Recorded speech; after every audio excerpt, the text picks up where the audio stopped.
जब भी एक defence aspirant services selection board में जाता है तो एक सवाल तो तय होता है। अगर वो आर्मी सिलेक्शन बोर्ड में आता है तो why Indian army, navy selection board में जाता है तो वाई इंडियन नेवी, और एयरफोर्स सिलेक्शन बोर्ड में जाता है तो वाई इंडियन एयरफोर्स के साथ साथ एयरफोर्स के और उसके अंदर सवाल छुपे होते हैं। आज इस वीडियो में squadron leader Subodh Dixit sir के साथ हम यहाँ पे वाई एयरफोर्स के साथ साथ और अंदर क्या क्या सवाल पूछे जा सकते हैं एक एयरफोर्स एस्पिरेंट से, उसके बारे में बात करेंगे। डिफेंस एस्पिरेंट्स, ये वीडियो आपके लिए मस्ट वॉच है, क्योंकि अगर आप भी इंडियन एयरफोर्स में ऑफिसर बनना चाहते हैं तो ये जो सवाल सर बताएंगे ना, वो निश्चित सिलेक्शन बोर्ड में आएगा ही आएगा। सर स्वागत है and thank you so much for taking out your valuable time. Thank you so much. मतलब ये स्टूडियो इज ग्रेसफुल आपके आने के बाद। Thank you sir. बहुत ज्यादा बोल दिया। नहीं सर। सर हर बार सवाल आता है वाई इंडियन एयरफोर्स, ठीक। इनफैक्ट अब तो लोग क्या करने लग गए हैं, लोग गूगल करके आंसर याद करने लग गए हैं। वाई इंडियन एयरफोर्स, मैं श्योर हूं आपके पास भी आया होगा 2005-6 में। तो क्या इसका उत्तर होना चाहिए और इसके पीछे कितने सवाल आ सकते हैं? देखिए, बहुत ठीक वैसी बात है कि अगर आप दिवाली में जाएंगे तो दिवाली अगर है तो मार्केट में केवल पटाखे ही मिलेंगे आपको और रंग नहीं मिलेगा। तो ठीक उसी तरीके से आप जिस बोर्ड में जाएंगे और जिस सर्विस के लिए जाएंगे वहां ये मैंडेटरी क्वेश्चन आएगा कि why do you want to join Indian air force और इंडियन एयरफोर्स और इंडियन नेवी।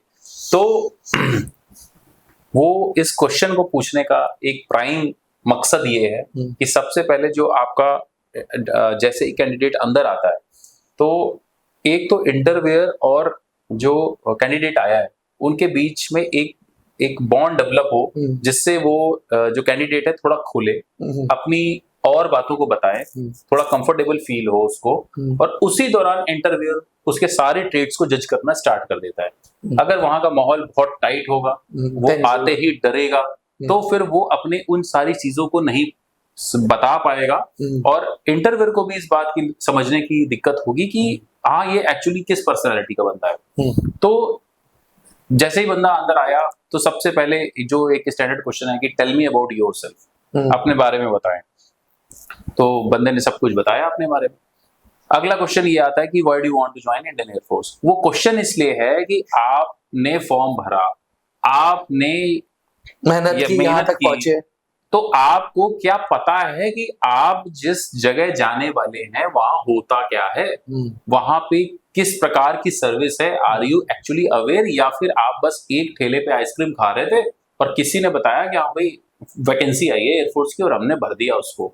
बिकॉज यहाँ पर कई बार अफसर्स ने बताया है कि आर्म फोर्स जो है वो एक नौकरी का जरिया नहीं बोलते, वो आर्मी के चीफ बोलते हैं, सीडीएस ने बोला था, विपिन रावत ने बोला था कि अगर आप इंडियन आर्मी नेवी एयरफोर्स को एक नौकरी का जरिया समझ लेंगे तो यहाँ पर आपको नौकरी करने में बड़ी कठिनाई होगी, लेकिन आप इसको एक सर्विस समझ लेंगे तभी आप यहाँ पर कर सकते हैं काम। तो ऐसा क्यों होता है? क्योंकि यहाँ पे चैलेंजेस हर कदम पे आएंगे, हर बार आएंगे, और वो आपकी ह्यूमन लिमिट्स को लगभग रोज चेक करेंगे।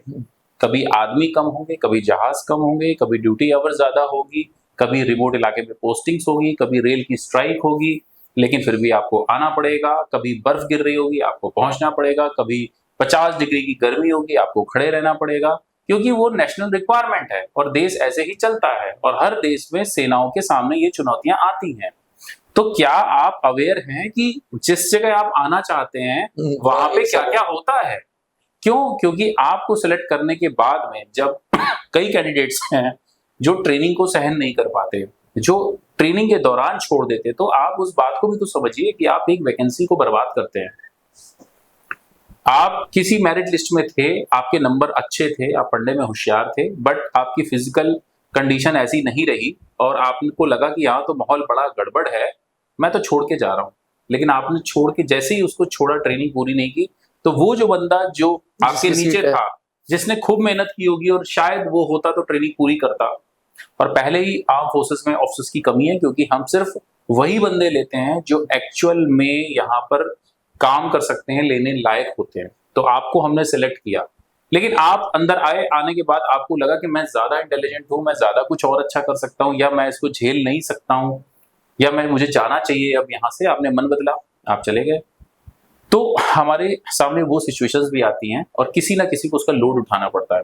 दूसरा, हम ये जानना चाहते हैं कि आप जिस घर में आए हैं, आपको पता है उस घर में कौन कौन रहता है, आपको पता है कि वहां के लोग कैसे हैं, आप किससे बाहरी मिलने। हूं मैं, आप हाँ। स्क्वाड लीडर दीक्षित हैं, जी मैं अभिनव, मिस्टर अभिनव मल्होत्रा हूँ। जी। मुझे क्या पता कि आपके घर में कौन कौन रहता है, कौन कौन रहता है? इंडियन एयरफोर्स में कौन कौन है, जी। तो कैसे कैसे सवाल आ जाते हैं सर? तो अब जो बंदा एक्चुअल में एयरफोर्स के लिए इंटरेस्टेड होगा, एयरफोर्स में मन लगा के उसने तैयारियां की होगी, पढ़ाई की होगी, और एक्चुअल में आना चाहेगा, तो जाहिर सी बात है वो ये आंसर कभी नहीं देगा कि मैं एयरफोर्स में इसलिए आना चाहता हूं क्योंकि मैं आसमान में जहाज को देखता था और मुझे अच्छा लगता है।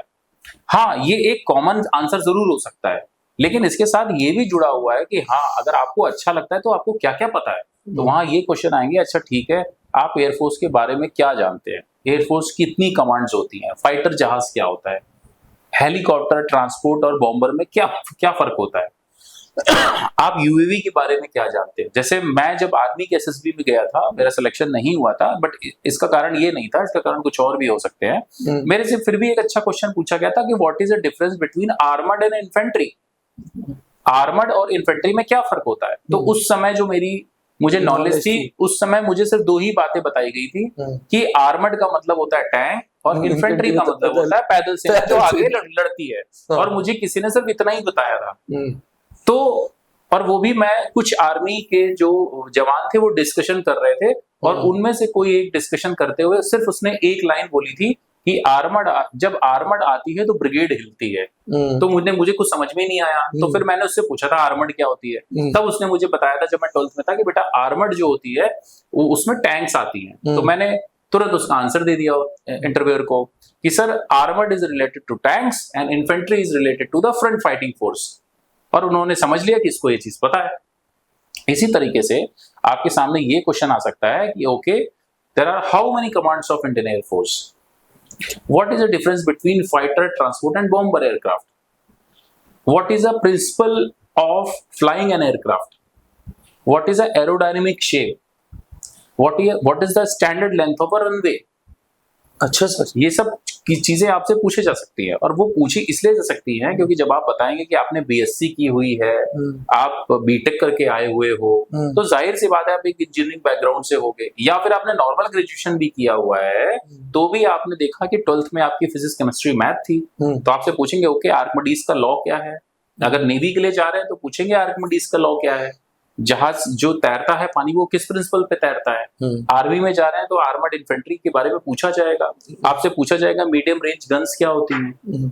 उसका पर्पस ये है कि हो सकता है आप ना बता पाए, ये हो सकता है, लेकिन आप में से कुछ एस्पिरेंट्स ऐसे होंगे जो उसका आंसर देंगे। तो जाहिर सी बात है, जो इंटरेस्टेड होगा उसको पता होगा, उसने मेहनत की होगी, वो बताएगा, और जब वो ऐसा आंसर देगा तो इंटरव्यूअर को यकीन भी होगा कि हाँ, मैंने पूछा और ये इंटरेस्टेड है, तभी तो इतने आंसर दे रहा है।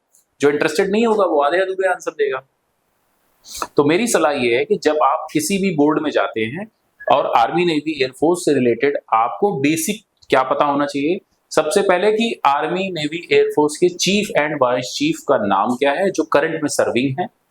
आपको ये पता होना चाहिए कि आर्मी, नेवी, एयरफोर्स कितने कमांड में विभाजित है, इन तीनों के हेडक्वार्टर कहाँ पर हैं, हमारे यहाँ लेटेस्ट अभी आर्मी, नेवी, एयरफोर्स के कौन कौन से हथियार है जो खरीदे गए हैं, जो न्यूज़पेपर में पब्लिश हुए हैं, तीनों सेनाओं के जो शौर्य चक्र विजेता, परमवीर चक्र विजेता रहे हैं पिछले युद्धों में, उनके नाम क्या हैं, उन्होंने कहाँ कहाँ पे अच्छे काम किए थे, तीनों सेनाओं ने अभी हाल ही में किस किस ऑपरेशन को कंडक्ट किया है, किस किस देश के साथ उन्होंने अपने ज्वाइंट एक्सरसाइजेस की हैं।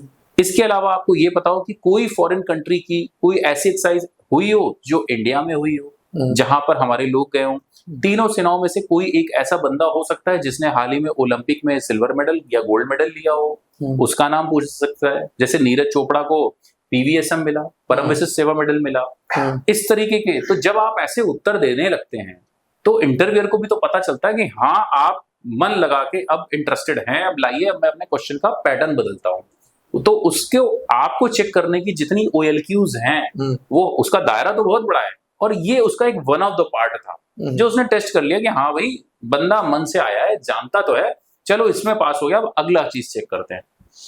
तो ये सारे क्वेश्चंस ये होते सारे। हैं। और सर कोई सेट पैटर्न होता है कि यही पूछना है कि एयरफोर्स के बेसिस कितने हैं, जहाज कितने हैं, या सबसे अलग अलग क्वेश्चंस पूछे? सबसे अलग अलग पूछा जा सकता है। सपोज कोई एक बंदा है, मान लीजिए उसने बोला कि sir I am from Kanpur, जैसे मेरे साथ हुआ था, मैंने जैसे ही बताया कि sir I am from Kanpur, तो उन्होंने पूछा अच्छा बताइए क्या कानपुर में कोई एयरफोर्स स्टेशन है?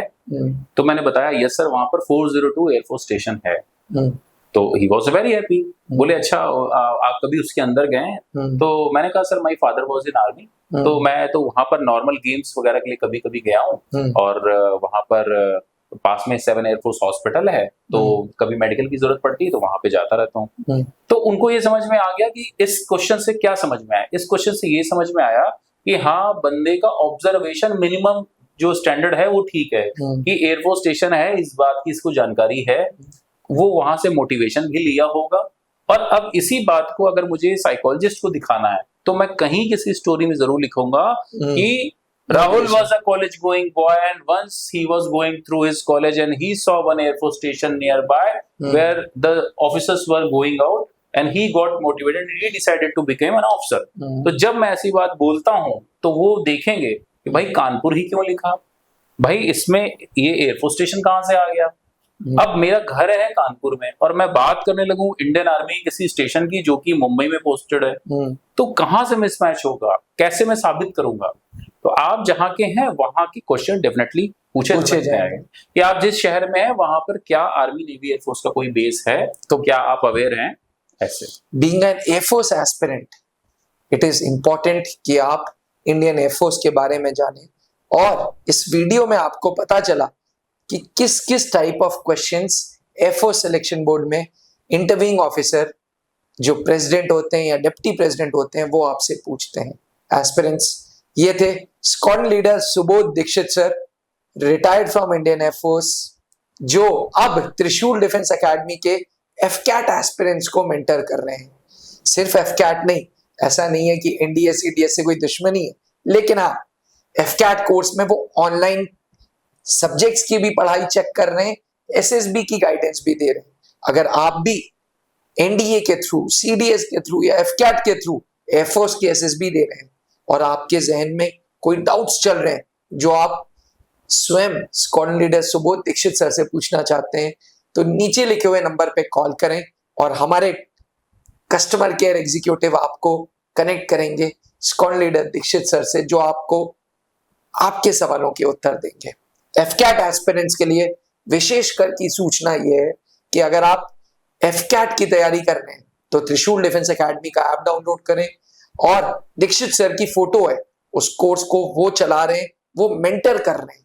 मेंटर करने का मतलब यह है कि ऑनलाइन एजुकेटर्स दूसरे हैं, लेकिन एक एक स्टूडेंट की फाइल वो खुद बना रहे हैं। तो अगर आप एफकैट के एस्पिरेंट हैं तो आज ही त्रिशूल डिफेंस एकेडमी का ऐप डाउनलोड करें और इस कोर्स से जुड़ें। Thank you, Jai Hind. Thank you sir.